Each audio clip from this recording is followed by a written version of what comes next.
میں نے اپنا ہاتھ سے پاک کے دست پاک میں دیا، الہی مجھے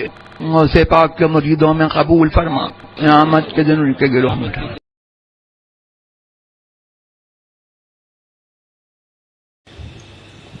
الحمد لله رب العالمين،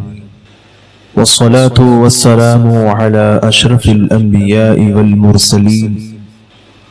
وعلى آله وصحبه أجمعين،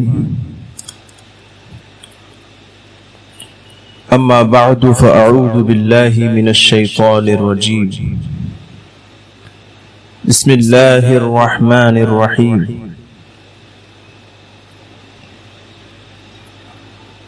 اهدنا الصراط المستقيم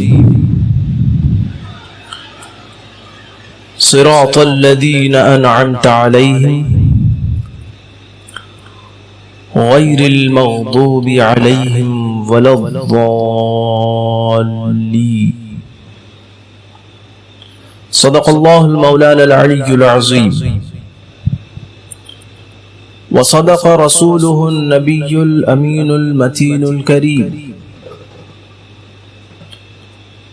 ونحن على ذلك لمن الشاهدين والشاكرين،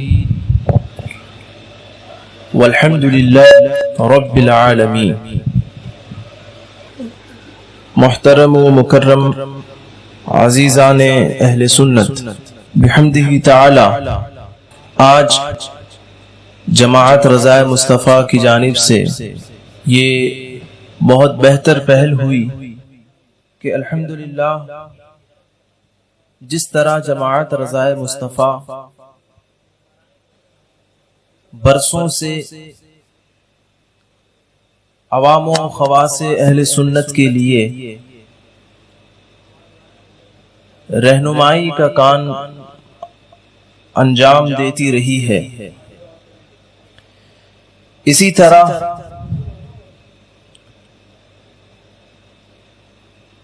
عوام اہل سنت کے لیے مزید ایک رہنمائی کا یہ قدم اٹھایا ہے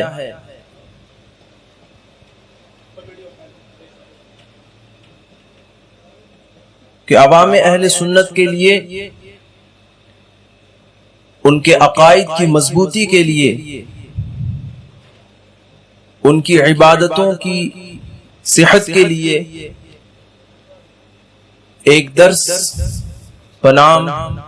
درس قانون شریعت کی ابتدا کی۔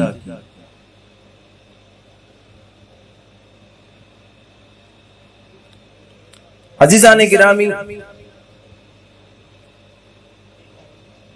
اس کتاب کی باقاعدہ ابتدا سے پہلے میں یہ چاہتا ہوں کہ اس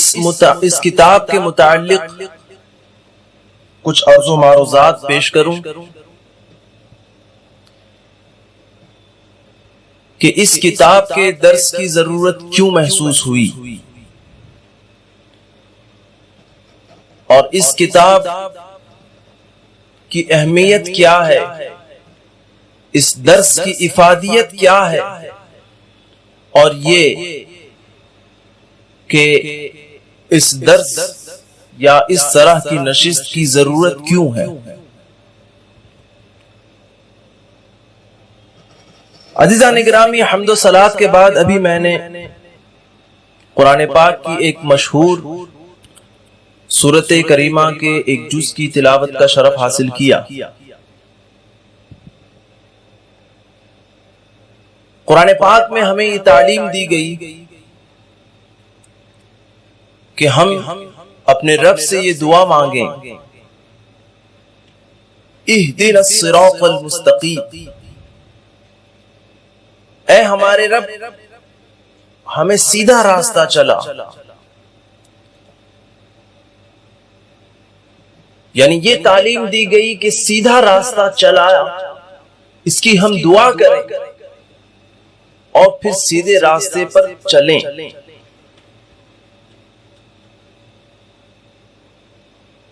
اور یہ بات صحیح ہے کہ ہر انسان جسے کمال مقصود ہو، جسے اپنی زندگی کی کامیابی مقصود ہو، وہ چاہتا ہو کہ دنیا میں بھی کامیاب ہو، آخرت میں بھی اسے فلاح و بہبود نصیب ہو، تو وہ ظاہر ہے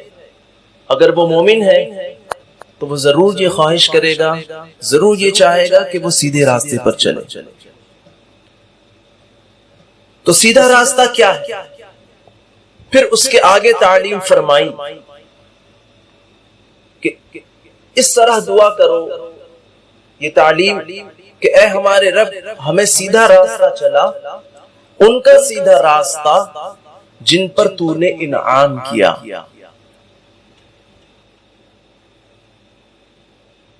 اور پھر وہ لوگ جن پر اللہ تبارک و تعالی نے انعام فرمایا، ان کا راستہ وہ سیدھا راستہ ہے جس پر چلنے کی دعا کرنے کا اللہ تبارک و تعالی نے اس آیت کریمہ میں ہمیں حکم دیا، اس کی تعلیم فرمائی۔ تو وہ لوگ، ان لوگوں کا راستہ جن پر اللہ تعالی نے انعام فرمایا، وہ راستہ کیا ہے؟ یا وہ لوگ کون ہیں جن پر اللہ تعالی نے انعام فرمایا ہے؟ وہ بھی تو جاننا ہوگا نا۔ تو اس کے متعلق دوسری جگہ اللہ تبارک و تعالی فرماتا ہے انعم اللہ علیہم من النبیین والصدیقین والشہداء والصالحین۔ وہ لوگ جن پر اللہ تعالی نے انعام فرمایا وہ لوگ ہیں جو نبی ہیں، صدیق ہیں، شہداء ہیں، صالحین ہیں، اللہ تعالی کے نیک بندے ہیں۔ وہ لوگ ہیں جن پر اللہ تعالی نے انعام فرمایا، تو ان کا راستہ، اس راستے پر چلنے کی تعلیم فرمائی، اس راستے پر چلنے کی دعا کی تعلیم فرمائی۔ تو اب سوال یہ پیدا ہوتا ہے کہ ٹھیک ہے، اب یہ بھی معلوم ہو گیا کہ جن کے راستے پر چلنے کا حکم فرمایا، یعنی وہ جن پر اللہ نے انعام کیا، وہ کون ہے وہ بھی معلوم ہو گیا کہ وہ اللہ کے نیک بندے ہیں، اللہ کے نبی ہیں، صدیقین ہیں، شہداء ہیں، صالحین یعنی اللہ تعالیٰ کے نیک بندے ہیں۔ یہ بھی معلوم ہو گیا کہ وہ لوگ کون ہیں۔ اب سوال یہ پیدا ہوتا ہے کہ وہ لوگ جس راستے پر چل رہے ہیں اس راستے پہ چلنا ہے نا، تو ان کے راستے پر کس طرح چلا جائے گا؟ وہ لوگ ہیں جن پر اللہ نے انعام کیا، ان کے راستے پر چلنا ہے، تو کس طرح سے ہم چلیں گے ان کے راستے پر؟ کیا ہے ان کا راستہ؟ تو عزیزان گرامی، بات یہ ہے کہ اللہ تبارک و تعالی نے اپنے بندوں کی رہنمائی کے لیے قرآن پاک نازل فرمایا،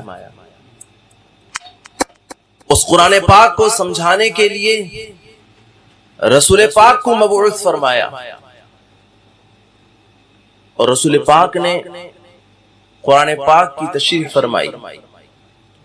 قرآن پاک سمجھایا، اور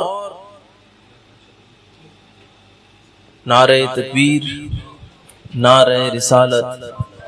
حضرت مولانا نور محمد صاحب قبلہ، نعرہ تکبیر، نعرہ رسالت۔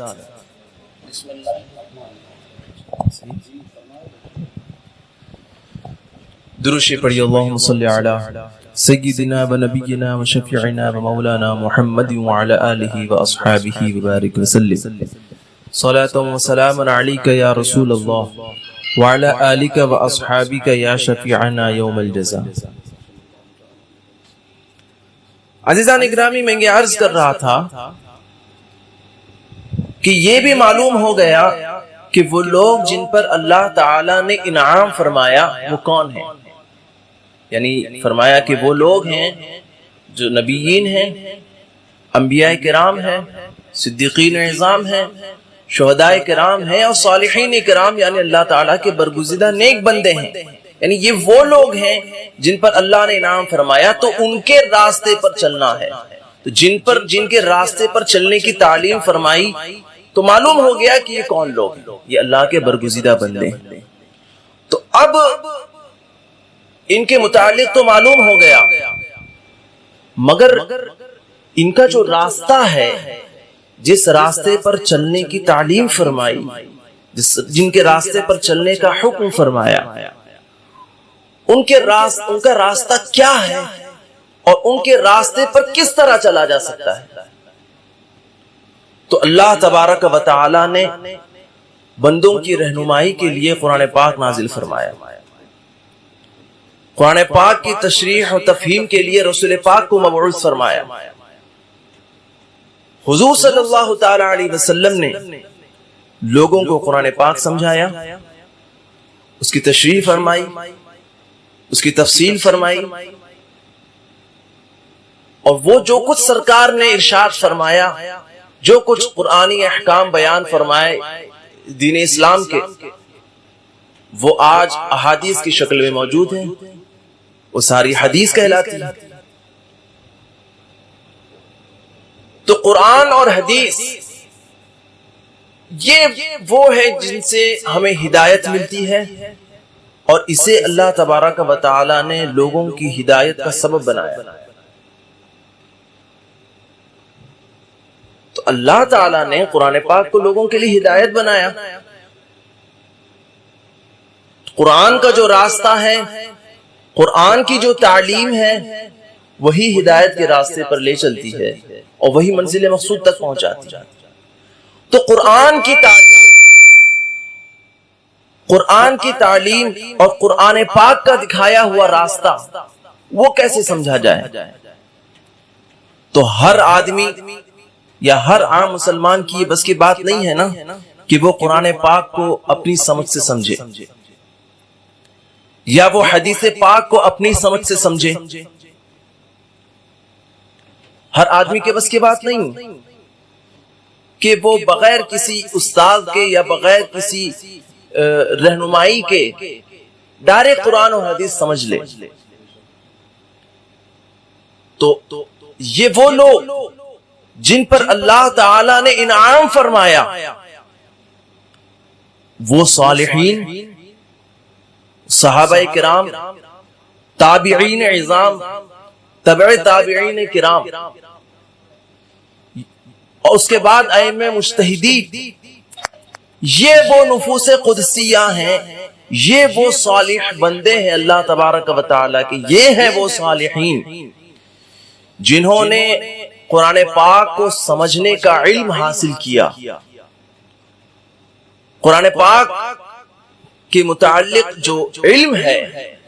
اس کو سمجھنے کے جو اصول و ضوابط ہیں، اس کو سمجھنے کے جو احکام ہیں، اس کا علم حاصل کیا،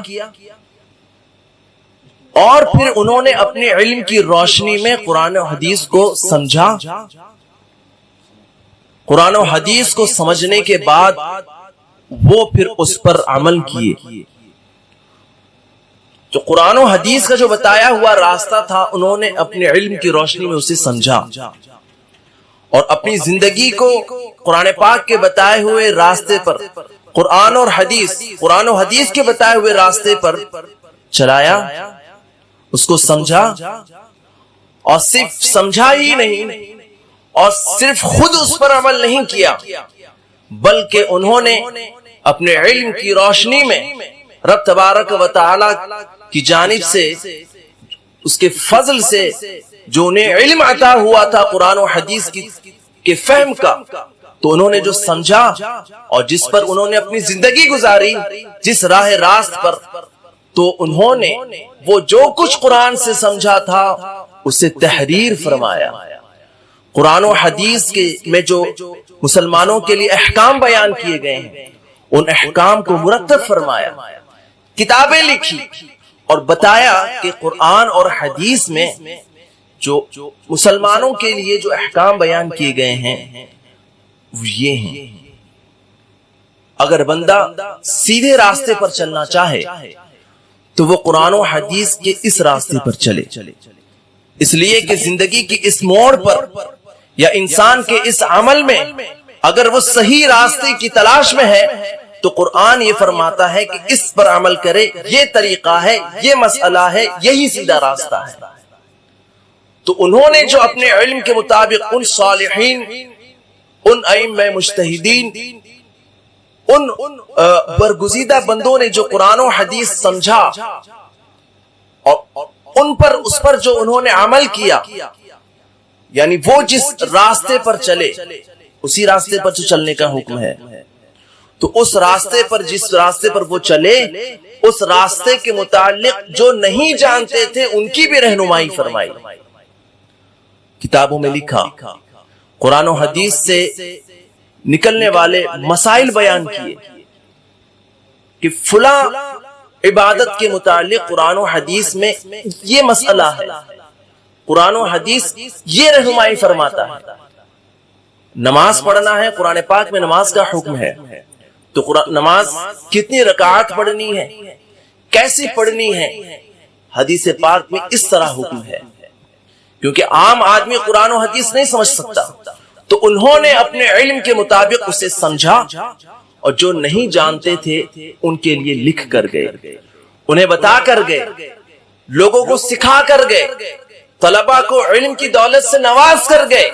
انہیں بتایا کہ جو صحیح راستہ قرآن و حدیث کا ہے وہ یہ ہے، تم اسے حاصل کرو، خواہ تم زبانی حاصل کرو، لوگوں کو سکھاؤ، یا تم تحریری طور پر اس کو حاصل کرو اور تحریری طور پر لوگوں کو سکھاؤ۔ تو معلوم ہوا کہ ان صالحین اعظام کا وہ راستہ جو ہے جس پر انہوں نے عمل کیا، تو انہوں نے اس راستے کے متعلق عام لوگوں کے لیے بھی رہنمائی فرمائی، قرآن و حدیث سے نکلنے والے مسائل کو بڑی بڑی کتابوں میں لکھا اور اس کی جو تفصیل اور تشریح فرمائی ہے، کئی جلدیں، 15 20 30 جلدوں میں، یعنی اتنی تفصیل سے ان مسائل کو بیان فرمایا کہ انسان کی زندگی کا کوئی گوشہ ایسا نہیں ہے جس پر کوئی مسئلہ یا قرآن و حدیث سے متعلق قرآن و حدیث کی کوئی رہنمائی نہ ہو، سارے مسائل بیان کر دیے، جو قرآن و حدیث سے ثابت ہو رہے تھے مسائل، ان مسائل کو انہوں نے لکھا۔ پھر اس کے بعد کے علماء نے ان کتابوں کو سمجھا، سمجھنے کے بعد لوگوں کی ضرورتوں کے مطابق ان کی ضرورت کے مسائل بیان کیے، ان کی ضرورت کی جو زبان تھی اس زبان میں بیان کیا، جس قوم میں وہ رہتے تھے یا جس ملک میں وہ رہتے تھے وہاں ان کی ضرورت کے مطابق وہاں کی قومی زبان میں، وہاں کی مادری زبان میں ان مسائل کو مرتب فرمایا، کتابیں لکھی، اور جیسی ضرورت محسوس ہوئی انہوں نے ان مسائل کو جمع فرمایا، اور وہ وہی مسائل ہیں جو قرآن اور حدیث سے پچھلے ائمہ نے نکالے تھے، یعنی وہ صحیح راستہ جس کی رہنمائی قرآن فرما رہا ہے، اس صحیح راستے کے متعلق انہوں نے کتابوں میں لکھا، ائمہ کرام نے بڑی بڑی کتابوں میں۔ پھر اس کے بعد کے علماء نے اسی سیدھے راستے کو بعد کے لوگوں کے لیے آسان کر کے مختصر اور ضروری مسائل بتائے کہ یہ سیدھا راستہ ہے، یہ صحیح طریقہ ہے، نماز پڑھنا ہے یہ صحیح طریقہ ہے، روزے رکھنا ہے صحیح طریقہ یہ ہے، اس میں اگر کچھ غلطی ہو جائے تو کیا کرنا ہے، قرآن اور حدیث یہ بتاتے ہیں۔ تو یہ مسائل انہوں نے جمع فرمائے بعد کے علماء نے۔ تو بعد کے علماء نے جنہوں نے دوسری زبانوں میں عربی کے علاوہ لوگوں کی ضرورت کے مطابق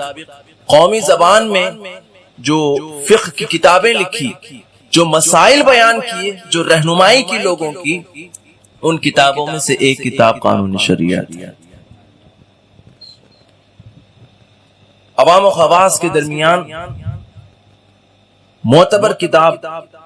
جسے شمس الائمہ حضرت علامہ قاضی شمس الدین صاحب رحمت اللہ تعالی علیہ نے ترتیب فرمایا،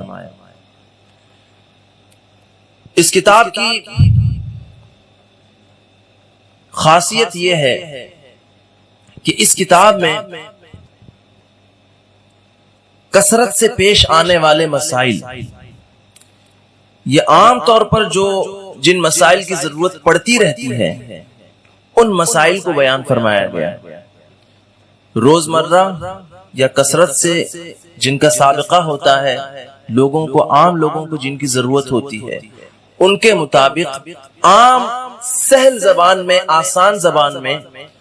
حضرت نے اس کتاب قانون شریعت میں مسائل بیان فرمائے، عقائد بیان فرمائے، اور علم دین جس کی 4 قسمیں ہیں۔ ایک قسم وہ ہے، پہلی قسم جس کا تعلق ایمان اور عقیدے سے، یعنی توحید، اللہ تعالیٰ کی وحدانیت، اللہ تبارک و تعالیٰ کے متعلق ایک مسلمان کا کیا عقیدہ ہونا چاہیے، اس کے متعلق عقائد بیان کیے گئے۔ رسالت و نبوت، انبیاء کرام، رسولان اعظام، ان کے متعلق ہمارا کیا عقیدہ ہونا چاہیے، کیا عقیدہ صحیح ہے اور کیا عقیدہ غلط ہے، وہ بیان فرمایا۔ رسول پاک صلی اللہ تعالی علیہ وسلم کے متعلق ایک سچے مومن کا کیا عقیدہ ہونا چاہیے، وہ بیان فرمایا۔ جنت اور دوزخ، حشر اور نشر، یعنی موت کے بعد دوبارہ زندہ اٹھنا، دوبارہ زندہ اٹھایا جانا، اور پھر عذاب و ثواب، جنت و دوزخ کا جو مرحلہ پیش آئے گا، تو اس کے متعلق ہمارا کیا عقیدہ ہے۔ آج بہت سے لوگ ہیں جو مرنے کے بعد دوبارہ زندہ کیے جانے کا انکار کرتے ہیں، تو ہمارا دین کیا کہتا ہے، اس کے متعلق کیا عقیدہ ہونا چاہیے۔ کسی نے ان عقائد کے متعلق کچھ کہہ دیا تو اس پر کیا حکم ہوتا ہے، یا غلطی سے اللہ و رسول کے متعلق یا ان خاص ضروریات دین عقائد کے متعلق کچھ بات نکل گئی یا کسی سے سرزد ہو گئی تو کیا حکم ہوگا، توبہ کا حکم ہوگا یا نہیں ہوگا۔ تو یہ سارے مسائل بیان فرمائے اس علم دین کی اس پہلی قسم میں، یعنی وہ مسائل، وہ باتیں جن کا تعلق مسلمان کے ایمان اور عقیدے سے ہے، اسے بھی بیان فرمایا۔ اور دوسری قسم یعنی وہ مسائل جو ایک مسلمان کے لیے عبادات بدنی اور عبادات مالی سے تعلق ہے، یعنی وہ عبادتیں جن کا تعلق انسان کے بدن سے ہے، جیسے نماز، روزہ، حج، یہ وہ عبادتیں ہیں جن میں انسان کا اپنا بدن استعمال ہوتا ہے، تو اسے کہا جاتا ہے عبادات بدنیہ، یعنی بدن میں جس عبادت میں بدن کا استعمال ہو۔ اسی طرح عبادات مالیہ، یعنی جس عبادت میں مال صرف ہوتا ہو، مال کا استعمال ہوتا ہو، روپے پیسوں کا استعمال ہوتا ہو، وہ عبادتیں جیسے زکوٰۃ، اس میں مال لگتا ہے، اللہ تعالیٰ کی رضا کے لیے غریبوں کو، حقداروں کو ان کا حق دینا ہوتا ہے، اور یہ دینے والے اور لینے والے دونوں کے حق میں مفید ہے، اور اللہ کی رضا بھی حاصل ہوگی۔ تو یہ زکوٰۃ، اس کے متعلق بھی یعنی عبادات بدنی اور عبادات مالی کے متعلق بھی واضح طور پر حضرت نے اس کتاب قانون شریعت میں مسائل بیان فرمائے کہ اگر کوئی شخص نماز پڑھنا چاہتا ہے تو نماز کا اس کا کیا صحیح طریقہ ہے۔ بہت سے لوگوں کو دیکھا جاتا ہے اور مسجدوں میں دیکھ کر افسوس ہوتا ہے کہ وہ اپنے کام کاج سے فارغ ہو کر وقت نکال کے آتے ہیں رب کی عبادت کے لیے، نماز پڑھنے کے لیے، مگر ان کو صحیح طریقہ نہیں معلوم۔ وہ نماز پڑھتے ہیں تو دیکھا جاتا ہے کہ ان کا سجدہ صحیح نہیں ہو رہا ہے، کسی کا رکوع صحیح نہیں ہو رہا ہے، کسی کی نماز میں قرات صحیح نہیں ہے۔ تو جب آدمی کوشش کر کے اپنا وقت نکال کے ان عبادتوں کو ادا بھی کرے اور اس کی لا علمی کی بنیاد پر وہ نمازیں یا وہ عبادتیں صحیح طور پر ادا نہ ہو تو پھر یہ عبادت کرنا اس کا بیکار ہے۔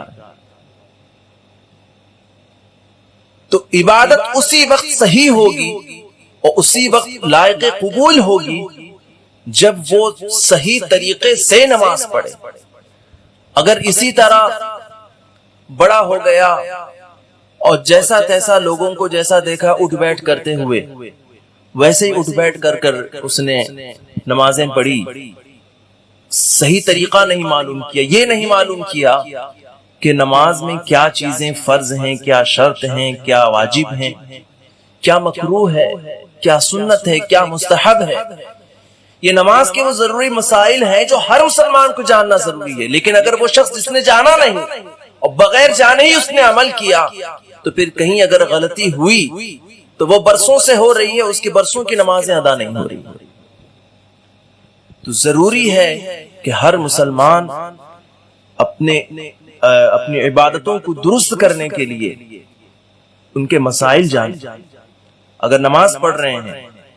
تو اگرچہ ہم برسوں سے نماز پڑھ رہے ہیں لیکن آپ اس کے مسائل کو پھر سے سنیے، ہو سکتا ہے ہمارے عمل میں کہیں کمی کوتاہی ہو رہی ہو اور ہم نہیں جان پا رہے ہیں۔ تو جب آپ سنیں گے، جب آپ جانیں گے تو پھر جو صحیح طریقہ بتایا جائے گا اس پر عمل کریں گے۔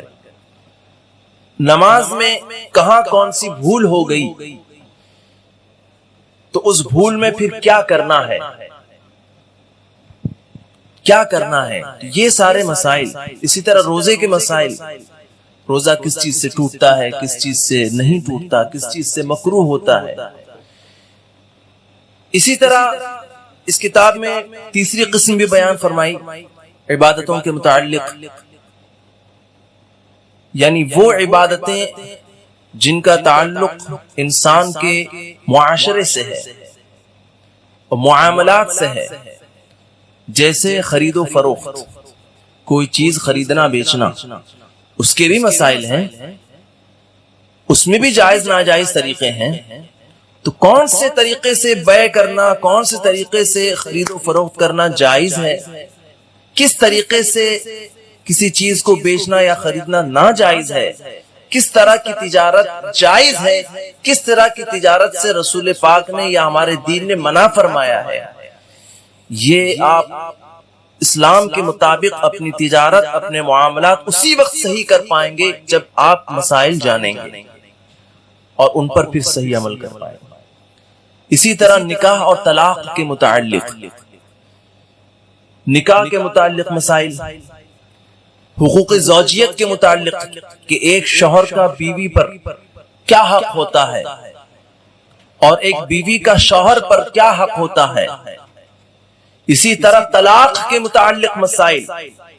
بہت سے لوگ طلاق کے متعلق مسائل نہ جاننے کی وجہ سے بیوقوفی کر بیٹھتے ہیں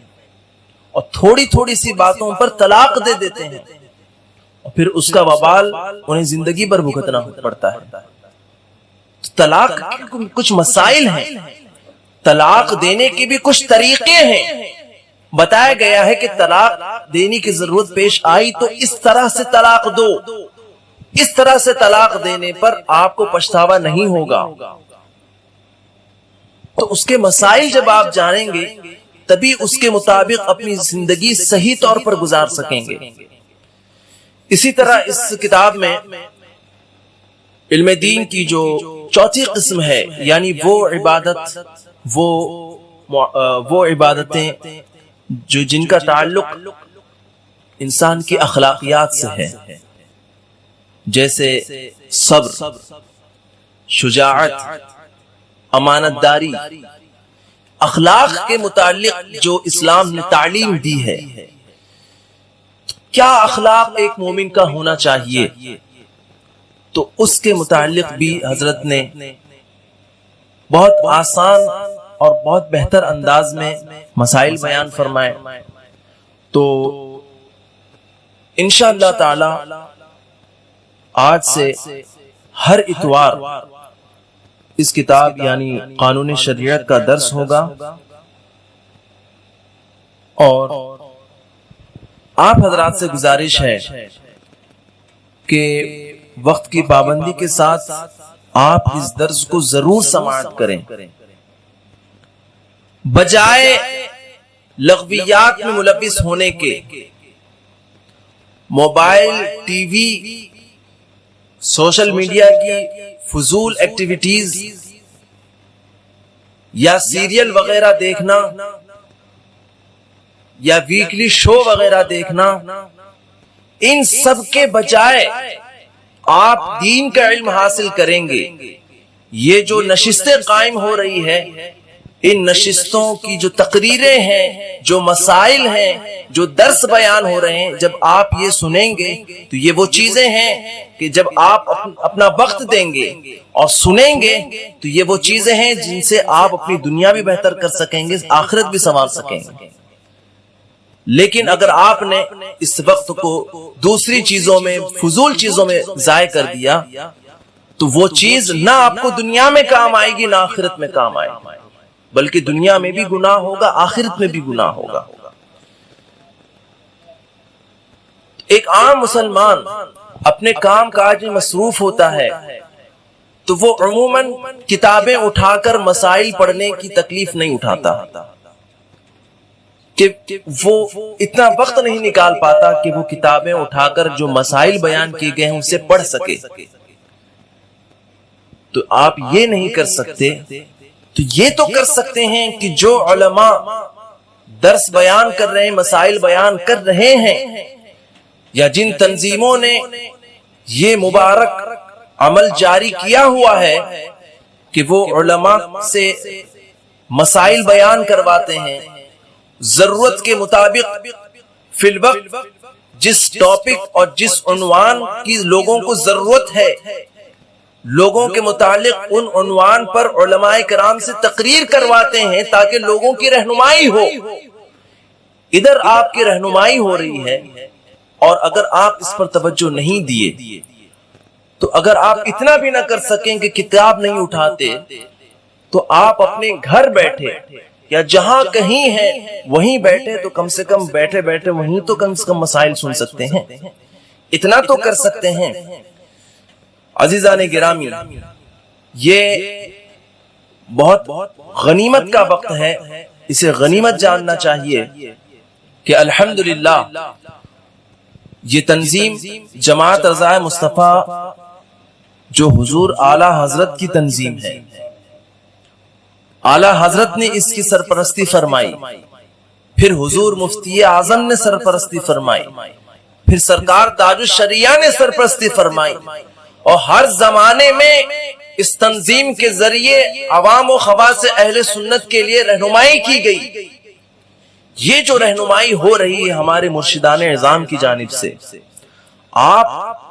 آئیے، یہ آپ ہی کی ضرورت کے لیے ہو رہا ہے، آپ اس سے جڑیے. اس کی نشستوں کی جو سوشل میڈیاز پر اس کی جو نشستیں جاری کی جا رہی ہیں انہیں سنیے، اپنے علم میں اضافہ کیجیے دنیا و آخرت میں تاکہ کامیابی حاصل ہو. اللہ تبارک و تعالی کی بارگاہ میں دعا ہے کہ جو کچھ کہا سنا گیا اس میں لغزشات کو اپنے فضل سے معاف فرمائے، اور علم دین ہم سب کو حاصل کر کے اس پر عمل کی توفیق عطا فرمائے، اور آئندہ اتوار سے باقاعدہ طور پر جو درس قانون شریعت شروع ہوگا اسے ہمیں بہتر طریقے سے تدریس اور درس اور اسے سمجھنے اور اس پر عمل کرنے کی توفیق عطا فرمائے. اللہ تبارک و تعالی ہمیں اسلام و سنیت پر زندہ رکھے، اسی پر ہمارا خاتمہ فرمائے. وما علینا الا البلاغ وآخر دعوانا الحمد للہ رب العالمین. السلام علیکم ورحمۃ اللہ وبرکاتہ.